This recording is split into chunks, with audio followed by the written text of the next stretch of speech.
I'm not about creating pedestal kids. Like no one is perfect. Your homeschool, let me just say this, your homeschool will not be perfect. Your home, your parenting, your kids, no one is perfect, and that should never be what we're striving for.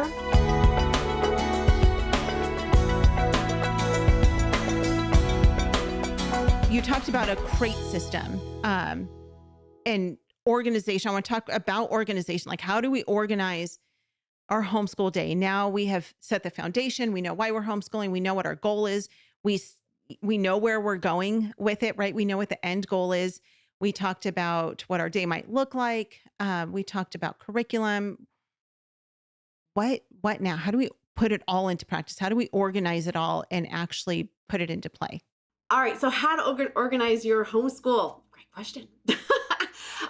I love, again, like my brain works a little differently. And as far as I really was looking for ways to organize our homeschool. And that's actually when I started on YouTube. Was funny is I did this little video of like, oh, here, let me show you a few of the different systems I use in my homeschool. And it exploded.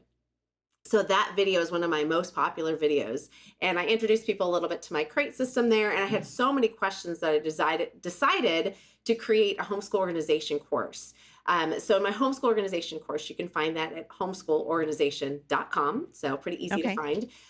But I talk through not only how to plan and prep for your year, I also help people to how to use different systems. And so one of my kind of featured systems is the crate system. And so we pretty much can train you how to put all of your kids, all of your curriculum into one crate.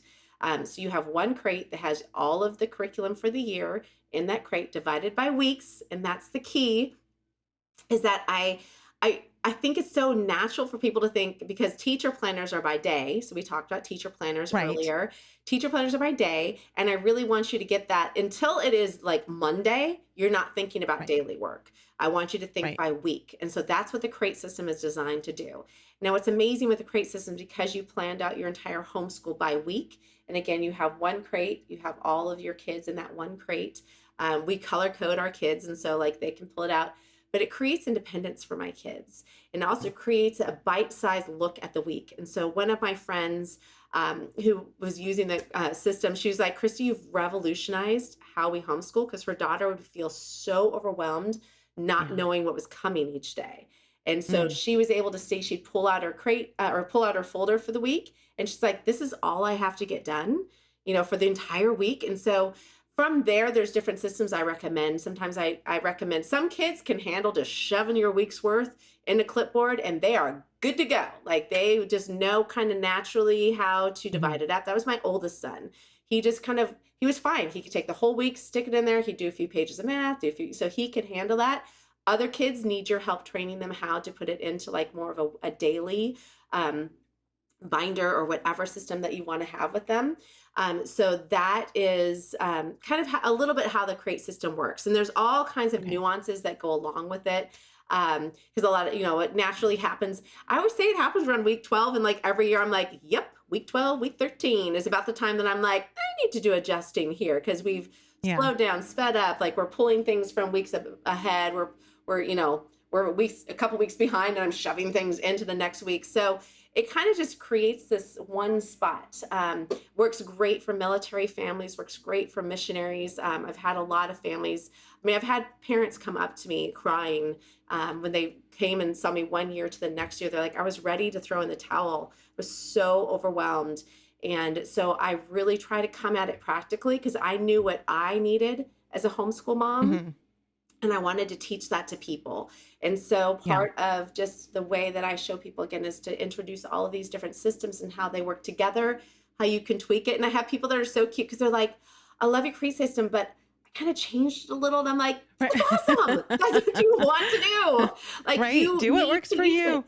And we change it up. Like sometimes I'll put my daughter's readers in there. And so like the readers are actually in there. And I can't do that when I have all 5 of my kids in one crate, because it gets a little squishy. And sometimes I will have a second crate. That's okay. Like I have the space for it. So it depends on your space. It depends on all those things.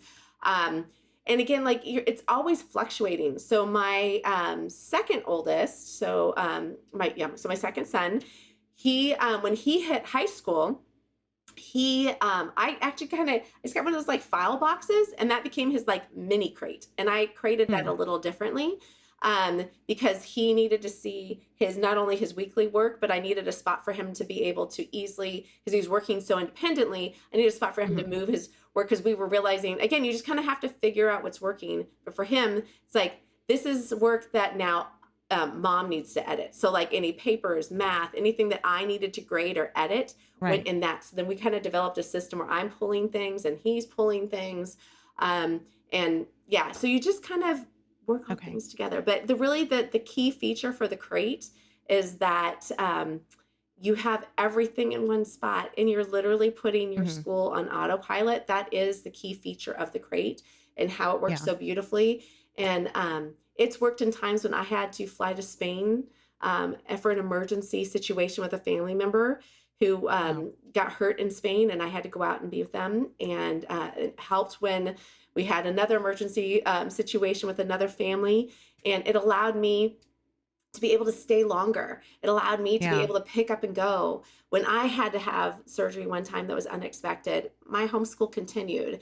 When I've had morning sickness, my kids could handle it, when I was suddenly turning very green and couldn't do it. And again, it's what I love about it is that, again, homeschooling's life. Like, I think that's what people forget is that, before I'd rather my kids get B's, like, not that I grade, like, that's a whole other topic about grading, but I'd rather my kids not be as academically strong, but be amazing, like men and women of God, amazing parents, amazing spouses. That is my goal, not just to create like these, perfect kids that look great on a pedestal. I'm not about creating pedestal kids.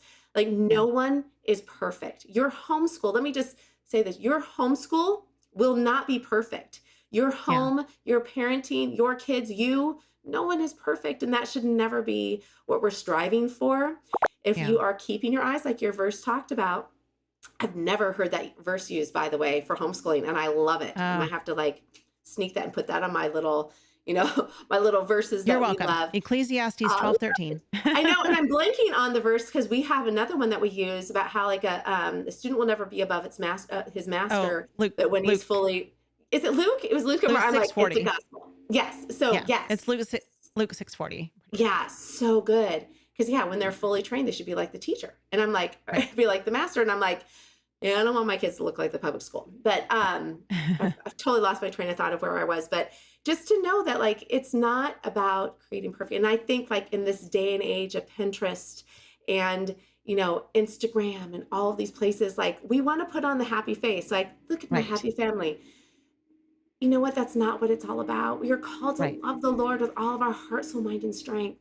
And that is honestly, it is a hard thing to teach, but I also know that there's not really a lot of curriculum that's going to completely teach that to my kids.